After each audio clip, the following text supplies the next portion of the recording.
Good afternoon, viewers. Today I am talking about or eliciting two important signs for the two important entities. One is on the hypocalcemia and the signs which we elicit in staphylococcal skin scalded syndrome. You see, these are the patients which we saw recently in our emergency. Of course, we have got the videographs of these patients or the photographs. The patients are of course now discharged after the due treatment. First of all, I'll tell you about hypocalcemia, the elicitation of the signs. I have got 4 photographs, 2 of them are videos, and in one of the first videos you would be seeing a Shastic sign.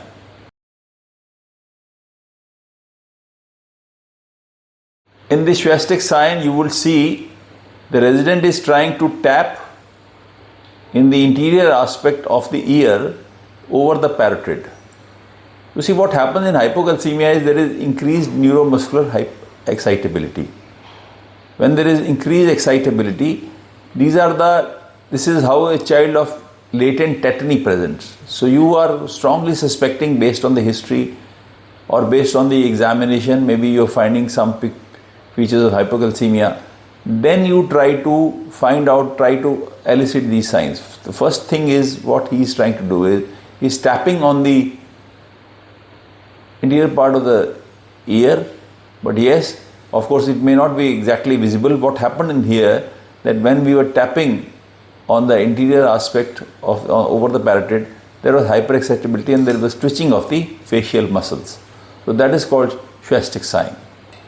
Not very specific, but yes, much more specific than that will be a Trouser sign. Now in the next video, you would see a Trouser sign.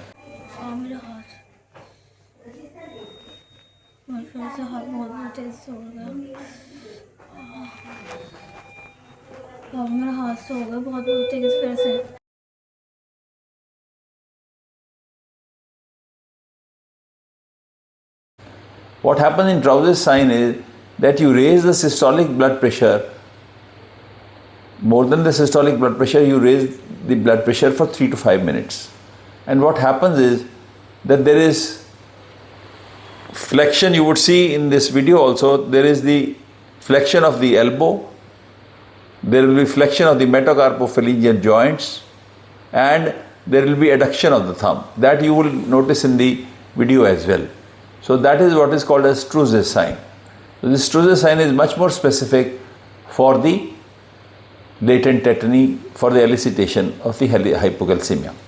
Yes, of course, sometimes what happens is the patients may come with complete tetany to the hospital.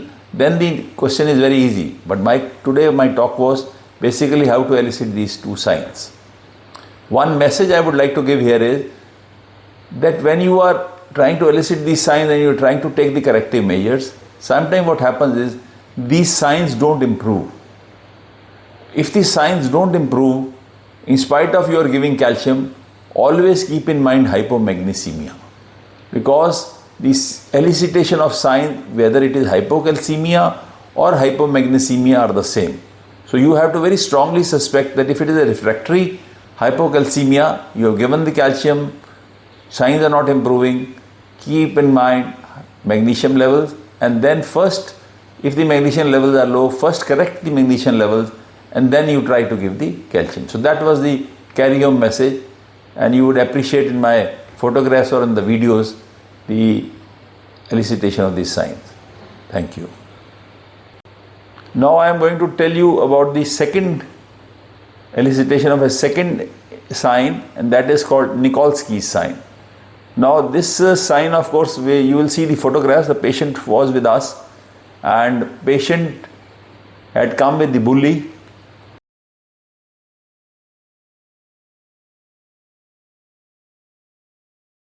This is called staphylococcal skin scalded syndrome. Now as the name suggests, scalded.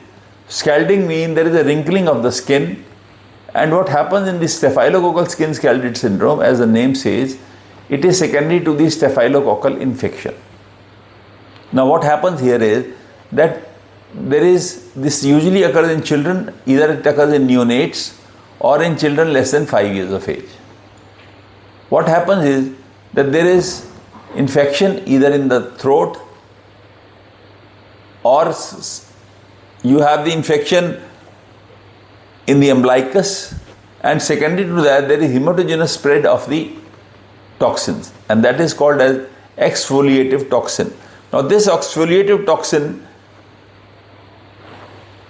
it clearly, as the name suggests, it is of two types, that is called A and B, and that causes, there is epidermis gets peeled off. So what happens is when you see such a child, and if you have seen this child even once, what happens is that there is fluid filled bulli are there, and when you try to press on the bulla, there is peeling off of the epidermis. So basically what happens here is that there is a epidermis gets peeled off. So that is what is called the Nikolsky sign. And that, of course, in the photographs I have got it, and for you, this is, if you see these two photographs, what is happening is that the skin is tender, skin is red, and there is peeling already which has taken place. So I am not able to elicit this sign here, but what is happening here is that when we were eliciting the sign, or the resident was eliciting the sign, the epidermis gets peeled off. So that is what the name suggests is the Nikolsky sign. So this is very important, and that what happens because the toxin is, it is only on it separates out the epidermis, and they say that what happens is that you have when you have the split at the stratum granulosum, that is what you find in the skin biopsy. So there is a splitting which occurs at the stratum granulosum. Now let us talk about the Nikolsky sign, which I told you, though not properly being elicited, but that is how you do it. That you try to press it on the bulla, and then the epidermis gets peeled off. Now you must know what should be the differential diagnosis of this disease. Very importantly, you must see that in staphylococcal skin scalded syndrome, the mucosa is spared. That is a very important, clinically you must see.